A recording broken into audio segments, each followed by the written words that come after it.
Hi everyone, today we're having a look at Egosoft's X4 Foundations, or is it X4? The new update that just came out today is called Timelines, so this is a bit confusing, we're going to go into it. Now, what is X4? X4 is one of the greatest space games never known. I mean, it's incredible how many people don't know about this game. It has, it would be easier to just tell you what X4 doesn't do. What X4 doesn't do, it has no planetary landings, no planetary base building. You cannot enter planet's atmosphere. No planets. They're just pretty backdrops, okay? Everything else it does. You want to control almost every ship in the game? Go for it. You want combat? Go for it. You want mining? Go for it. Exploration? Go for it. You want somewhat of a storyline? It's not super in-depth, but it's there. Go for it. You can control, oh my gosh. I mean, it has a real economic simulation, okay? It's a true simulation. You will affect the economy of this game. Your actions directly affect the simulation of this game. Let's talk about graphics real quick. If you notice, I have TAA for anti-aliasing, and I have VSync set to adaptive, and I noticed that my performance improved above and beyond what I was getting in the past. In the past, I haven't played much of this. You'll notice on my channel, there's not a lot going on with the X universe. The reason was, even with a high-end gaming PC, I was getting shabby performance, and I just couldn't stand it, So with this update 7.0's update 7, which is free to anyone who owns the game. By the way, the game is right now it's like $24 or something, and it includes the new DLC Timelines. The game is very affordable.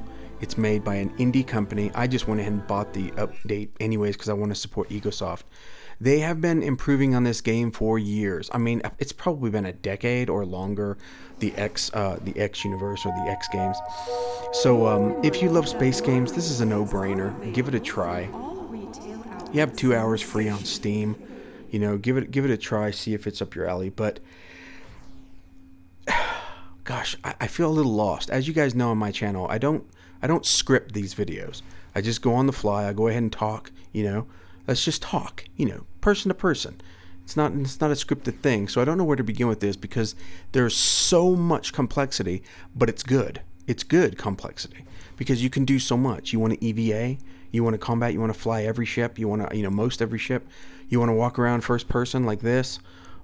You can do it. You can do it all. You just don't have any planetary interactions, like landing on planets and stuff like that. I've always said, that if Egosoft finally gets around to letting us land on planets and build our empires, hey, chick, what's up? On planets, if they include planets, this would be the best space game ever made, in my opinion. And that's saying a lot because I play all space games. I mean, all the great ones anyways, in my opinion, look at this. This is just one of hundreds and hundreds of ships in this game. Okay. This is just one. This isn't anything special. We're just landed on this ship. You can land on most any ships as long as they're not hostile to you or you're in bad standing with them. The view's amazing. Did you see those numbered landing pads over there? That's because this is all interactable. Okay, this is even little stores in here. What's up, guy? These are called the Boron. Can I help? And the Boron are a fairly innocuous and friendly species. They got little bitty, almost like kid voices when you talk to them. And aren't they cute? They have to be in spacesuits because they're an aquatic species, so they have to be in their own encapsulated suits, bubbles.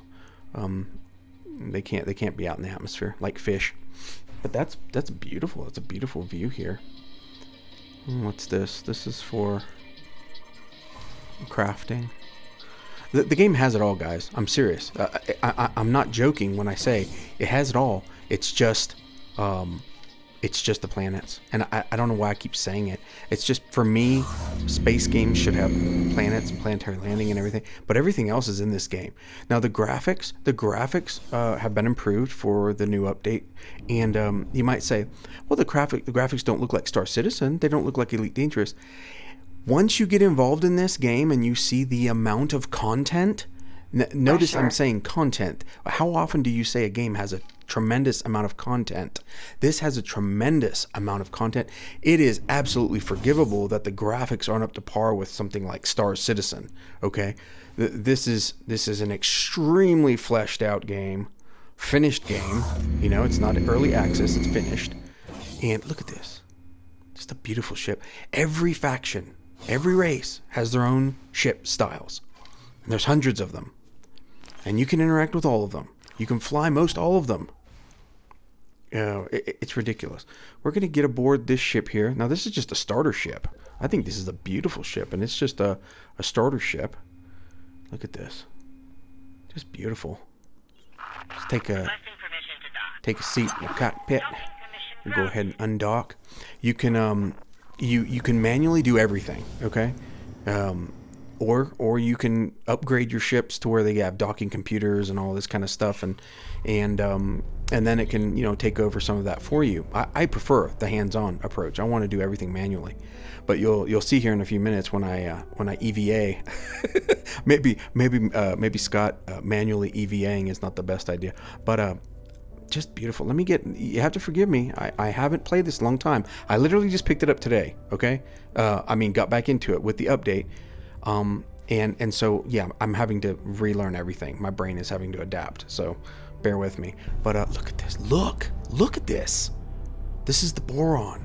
This is the Boron's distinct and unique appearance of all their craft, their space stations, everything. And it's just very fish-like, and it's all not iridescent, bioluminescent looking. Oh my gosh. I love the Boron. Oh my gosh. And for people who know, people who've been playing X Universe, oh my gosh, we've waited a long time to get Boron, to be able to play the Boron and get Boron ships. And wow, Egosoft just knocked it out of the park. They're so beautiful. They're so beautiful. But like I say, look at this. Look at that purple whenever you're heating up. Instead of it being red when you heat up, it's purple. Oh my gosh, so cool. Let's see. And look, people might say, oh, well, but it's not, it's all fake. It's not real time. There we are. We're in our cockpit. So you can see yourself in the cockpit. Okay, this is all happening real time. Now listen to this. Star Citizen and games like that, they sort of, how do you put it? Off source or off put a lot of the computation, a lot of the computations are in the cloud. Okay, well, in the X games, your computer is the server. It's doing, technically, it's doing all of the computation for this massive simulation. Okay, so it's pretty CPU intensive. All right, it is literally computing a simulation for the entire galaxy. The galaxy is huge. There can be thousands of individual ships and units going on, all functioning. Your entire empire. You can play this game. You can be one ship. You can be one mining ship.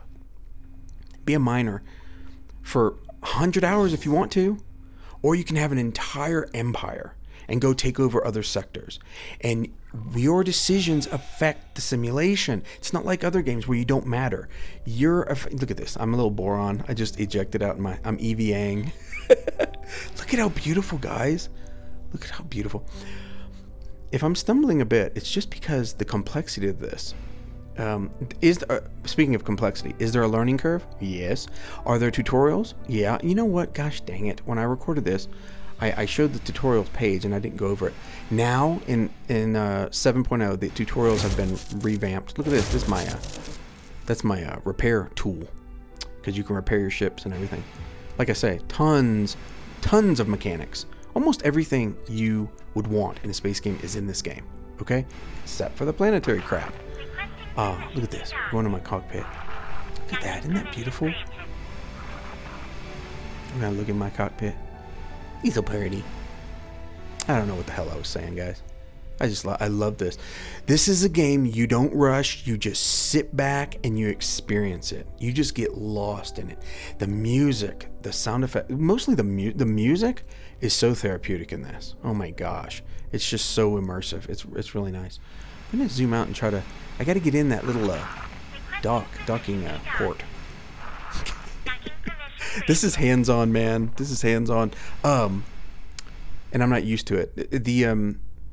what do you call it? The flight model switches because now we're in EVA mode, so it takes some getting used to.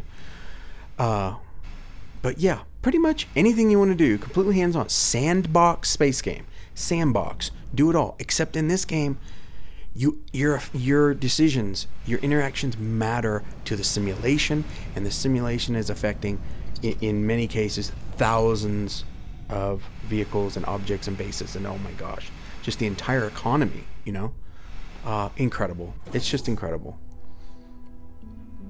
I don't know. I'm going to show you something else here. Here's our beautiful cockpit again. I'm going to show you, this is sort of I think they call it a live stream mode or something. You basically click this and you can view what's going on in the sector, right? And I think other sectors too you can select. And look at all this information. Like, this is just giving you a cinematic view of what's going on in this sector, right? And it's so, just to kick back. I think Red Dead Redemption 2 did something like this.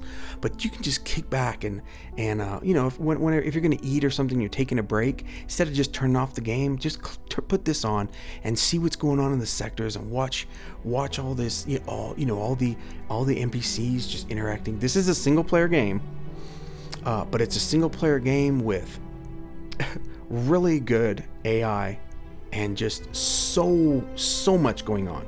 Such a great simulation, background simulation, and economic simulator. It's great, guys. Trust me. Give it a try if you like. X4, the new releases, timelines, the 7.0 update is free. Excellent space game.